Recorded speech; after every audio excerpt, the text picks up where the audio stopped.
All right, I'm wearing the work shirt for this one because this actually was inspired by some changes with my job. So, pretty much, I was assigned a work laptop for work, and it's a great little laptop. It's a MacBook M1.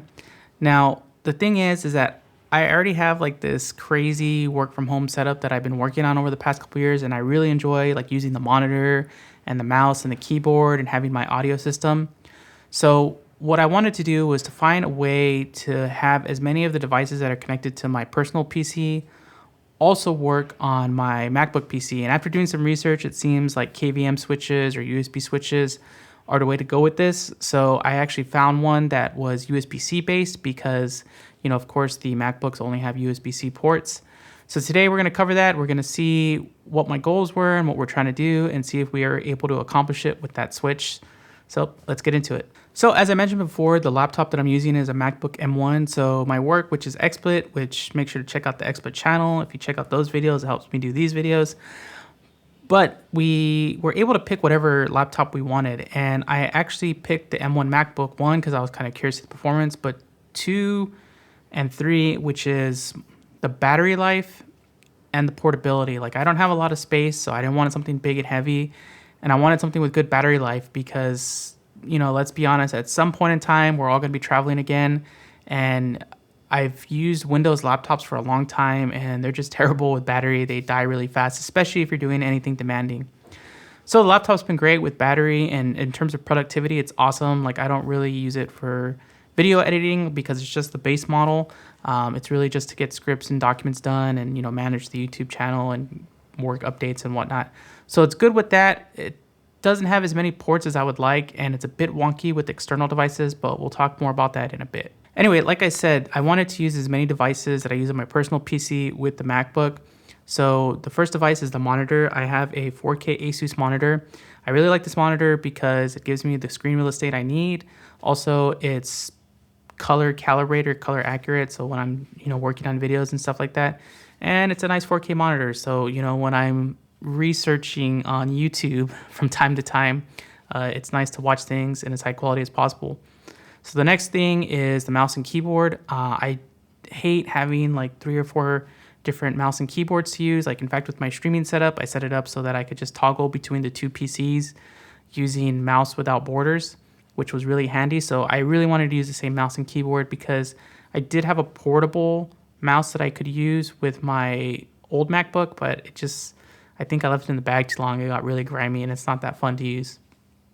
Now, on the audio side of things, I had a DAC and a audio interface. So I recently got a DAC to listen to music in the highest quality possible, and I really wanted to be able to do that on the Mac.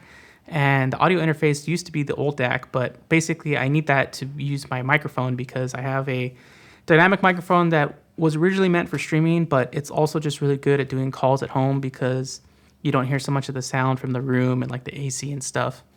And finally, there's the webcam. So the webcam, of course, it's nice to have. Now, I do have to say, I generally don't like using laptop webcams, but whatever processing magic that Apple's doing on the M1 laptops is really good because the laptop looks really clean, but I still wanted that ease of use of having my own separate webcam so I could position it and put it wherever I wanted. So the monitor was first, and the monitor was the easiest one. The monitor has multiple inputs, and it'll automatically switch between inputs depending on what source is active. The only time you need to manually touch controls is if you have both computers on.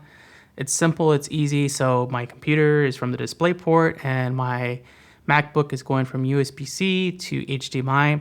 Now, I actually bought a cable that has a little junction point where you can actually plug in the power supply for the MacBook, so it charges and outputs to the monitor. It's great, but unfortunately, there's a limitation with MacBooks where for 4K displays, they can only do 30 FPS, so it makes the computer seem kind of like sluggish and stuttery being at that lower frame rate. But it doesn't affect me too much because, like I said, I just do productivity. I'm just typing scripts or reading something, so I don't need a really fast refresh rate.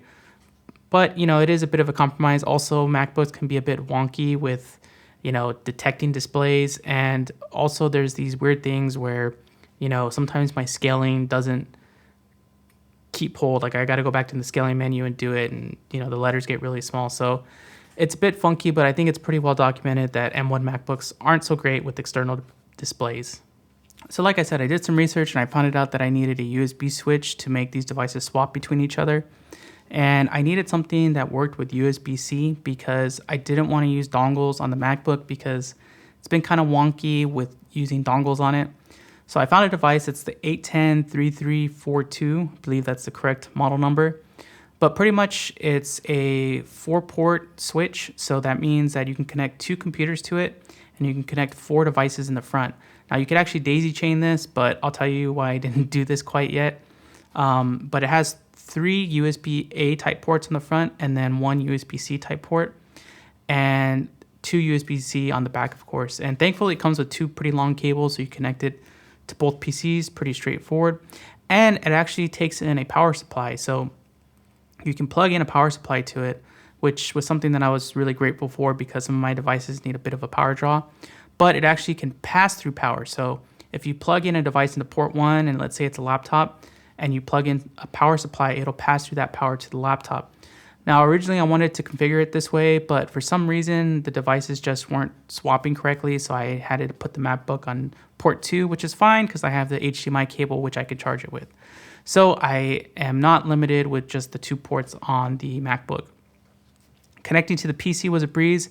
Now, initially, the MacBook M1 did not detect it, but I did some research and I found that this required a firmware upgrade.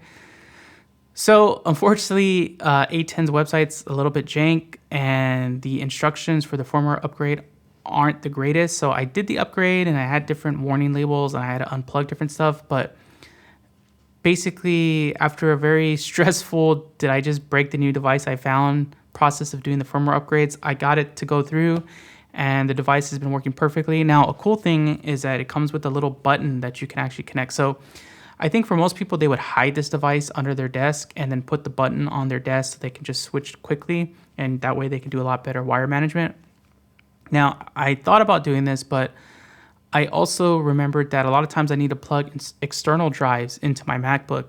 And it's a pain to get up, plug it in, switch out the cables, or I just got to use the drive as a laptop. So I decided to put the switcher on my desktop, and the cable management looks gross, but I can quickly swap between drives. And as a final thing, it actually has this Bezel X software. So if you install this software on both PCs, you actually can drag and drop files and move across both PCs basically at the same time. Like, you don't have to switch between them. You can have them both active. The only reason why I don't do this is because, like I said, I want to use this one 4K monitor for most of my work, and I rarely will need both PCs on at the same time. I'll basically be doing scripts and productivity on the MacBook. Then when I need to edit videos, I'll go back to the PC. I'm actually hoping to kind of limit the amount of time I spend on the PC because it is getting a little bit old, and I do have to wait until the great GPU shortage dies off before I can upgrade it. All right, so the final element is the keyboard. And as you can see with the webcam, the DAC, the audio interface, and the mouse, I don't have any more ports for a keyboard. So what I picked up is this Vermillo Custom 65% keyboard, and it's usually known as the Vermillo X Ducky Mia Pro. It's a great keyboard, and I just customized it because I wanted the dual mode. So the dual mode basically allows you to use the keyboard wired and wirelessly. So it accepts up to 3 Bluetooth devices. So technically I could have Bluetoothed the MacBook, the PC, and even my iPad all at the same time, but I did want it wired, so I just connected it straight to the PC's USB ports because this thing still needs to charge from time to time, so it's just easy to use, and actually just flipping between wired and wireless is pretty straightforward. It's a great little keyboard. I actually got Cherry MX Silent red keys, and the keycaps are cool. If you want a more in-depth coverage of this keyboard, then let me know in the comments.